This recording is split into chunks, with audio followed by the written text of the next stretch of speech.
Salut les gens, c'est Shaolan, j'espère que vous allez bien. On se retrouve pour une nouvelle vidéo en mode tuto où je vais vous montrer comment dessiner le petit Meliodas en mode chibi.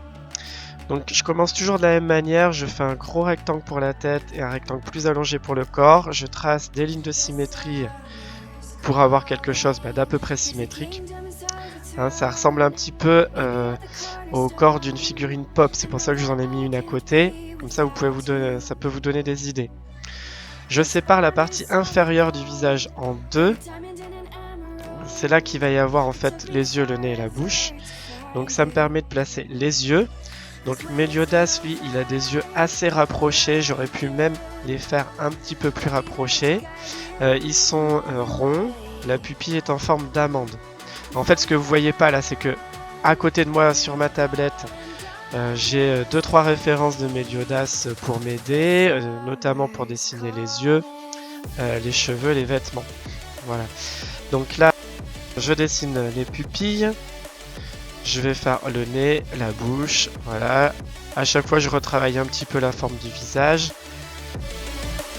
On essaye quand même de garder voilà, quelque chose d'assez poupon, d'assez chibi. On place les sourcils juste au-dessus, c'est pas très compliqué. Voilà, j'arrange un petit peu.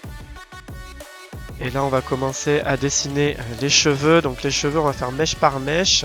On a 2 mèches qui tombent pile entre les 2 yeux. Ensuite, on en a une qui part vers l'oreille. Et après, on en a 2 qui sont pendantes sur chaque côté du visage. Et après, c'est un petit peu comme des mèches, comme quand on dessine du DBZ. C'est des petites mèches pointues, voilà, qui partent sur les côtés. Voilà, on met un petit peu de volume quand même au-dessus du crâne. Voilà, on prend son temps, on fait ses petites mèches, c'est pas très compliqué.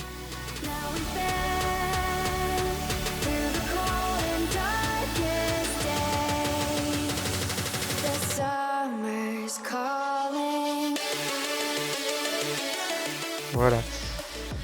Je suis désolé pour l'autofocus, hein, j'arrive pas à le régler sur mon téléphone, je sais pas comment il faut faire, donc c'est vrai que l'image saute un peu, mais après quand on met la couleur, ça s'arrange. Donc après on attaque le corps, donc c'est pareil, on arrondit un petit peu, on fait 2 grosses parenthèses, on fait 2 petites jambes, on rajoute les bras sur les côtés, ouais, ça fait 2 petits boudins qui arrivent au niveau de l'entrejambe. L'idée c'est que ça garde une forme de poupée un peu. Donc là vous voyez on a bien la forme générale. Voilà, on arrange un petit peu les épaules. Enfin on arrondit un petit peu les épaules. Et ensuite on va l'habiller. Donc la tenue de Meliodas elle est pas très compliquée. En gros il a une chemise. Et par-dessus il a une espèce de veston noir. Donc on fait un col en V. On dessine les petits rebords du col en faisant des petits triangles. Et après on va dessiner le veston, donc c'est pareil, on va avoir un col en V, puis ça descend un petit peu en pointe. Ça non plus c'est pas très compliqué, et puis de toute façon quand on fait des chibis comme ça, on s'attarde pas trop sur les détails des vêtements. On va lui rajouter la petite cravate, qui est un peu relâchée, qui est tombante. Et on s'embête même pas à dessiner les pieds, on fait 2 petits bouts noirs.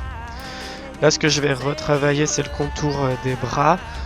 En fait je vais faire des traits un petit peu plus ondulés pour signifier les plis de la chemise, des manches qui sont assez amples. Voilà. Donc là on a fini le croquis. Donc on va attaquer le line. Donc là j'utilise un Pigma Micron Sakura de 0,05 mm. J'aime bien les feutres très fins, comme ça après on peut arranger, jouer avec les épaisseurs, faire varier les épaisseurs. C'est très important quand on fait le line, que tout ne soit pas de la même épaisseur partout. Ensuite, je vais faire tous les aplats de couleurs avec des couleurs claires. Donc là, jaune pour les cheveux, je vais utiliser la couleur pêche douce des Pro Markers pour la peau. Un gris froid 1 pour tout ce qui est blanc. Donc là, on s'inquiète pas, c'est gris, mais après, je vais venir mettre du blanc par-dessus. Baie rouge pour la cravate.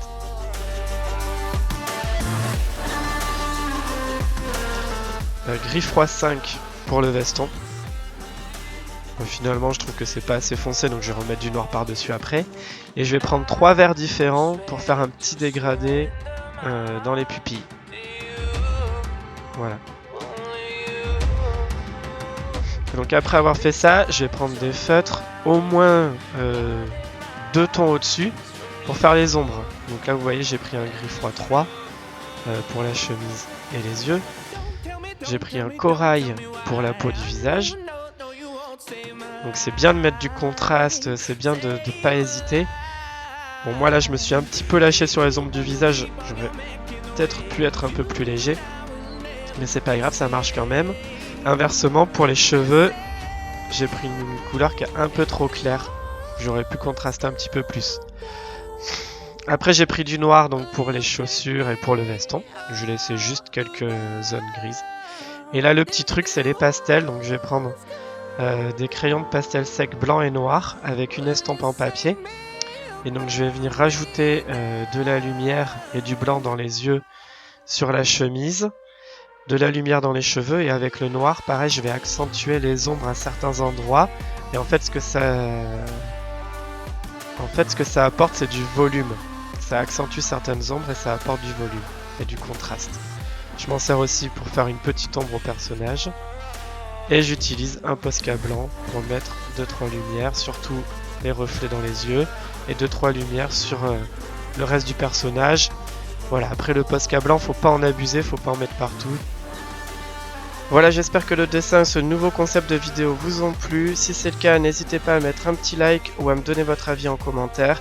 Et moi, je vous dis à bientôt pour de nouvelles vidéos.